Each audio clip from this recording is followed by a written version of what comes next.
Hello အခုကတိုးတက်လာပြီဆိုတော့ကဲအများတော့ဖြစ်ကဲမှာသူတို့ ATM ဆက်တွေစီပြီနော် ATM ဆက်မှာဒီလိုမျိုးအပေါ်ဆုံးတော့စာတွေပါတယ်ဘင်းတွေပေါ်ဆိုရင်ဒီဘင်းတွေထဲမှာပတ်စံထဲလို့ရပြီပေါ့နော်တချို့ကကြတော့ ATM ဆက်ကိုထိုးတဲ့ဆက်ပဲဖြစ်တတ်တယ်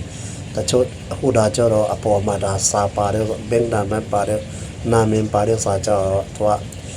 ဒီပါတဲ့ဘင်းတွေထဲမှာကျွန်တော်ဒီကဲထဲနေပတ်စံထဲလို့ရတယ်ဆိုတာကိုသူတို့ပြောပြတာချက်ဖြစ်ပါတယ်နောက်ပြီးတော့အခုကျွန်တော်တို့ Macentric ထဲမှာမေဘင်းကနေဆိုရင်ကျွန်တော် Macentric ကနေတယ်ဆိုတော့ဒီက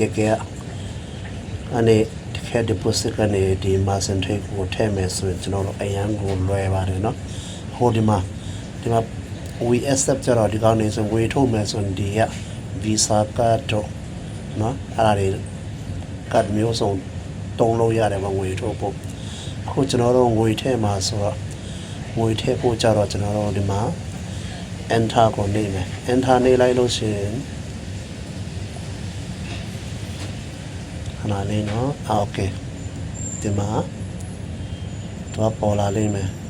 ATM နဲ့ cash deposit ငွေထုတ်မယ်ဆို ATM နဲ့ရမှာပါเนาะငွေသွင်းမှာဆိုတော့ cash deposit ကိုနေမယ်ဒီမှာဘာသာစကားကိုရွေးမယ်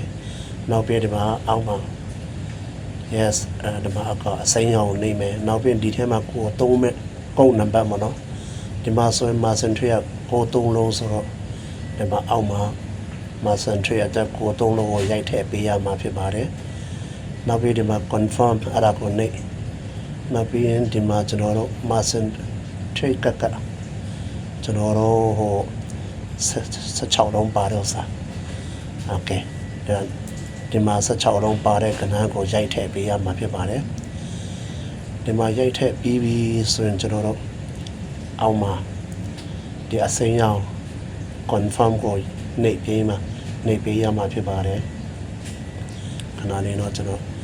โอเคဒီမှာပေါ်လာဆိုတော့ကတ်နံပါတ်နဲ့နာမည်နဲ့ပေါ်လာပြီဆိုရင်ကျွန်တော်တို့ yes နေလိုက်တဲ့သူစက်ကပွင့်သွားတယ်ပွင့်လာပြီကျွန်တော်တို့ထဲမှာပတ်စံငွေပမာဏကို yes ဆိုပြီးနှိပ်ပေးလိုက်မယ်နောက်ပြီးရင်ဒီမှာ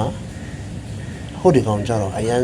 ညံတယ်မနော်ငွေထည့်ပြီးချင်းတခါတည်းကိုပတ်စံဝင်သွားတယ်ကျွန်တော်တို့ Macentric ထဲမှာဆိုတော့အင်မတန်ကိုရိုးစင်းပြီးလွယ်ကူတယ်โอเคဒီကောင်ငွေပမာဏပါနေဆိုရင် confirm တော့ slip ဖြတ်ပိုင်းထွက်လာပြီဆိုရင်ကျွန်တော်ထည့်တဲ့ပတ်စံပြီးသွားပြီအားလုံး bye bye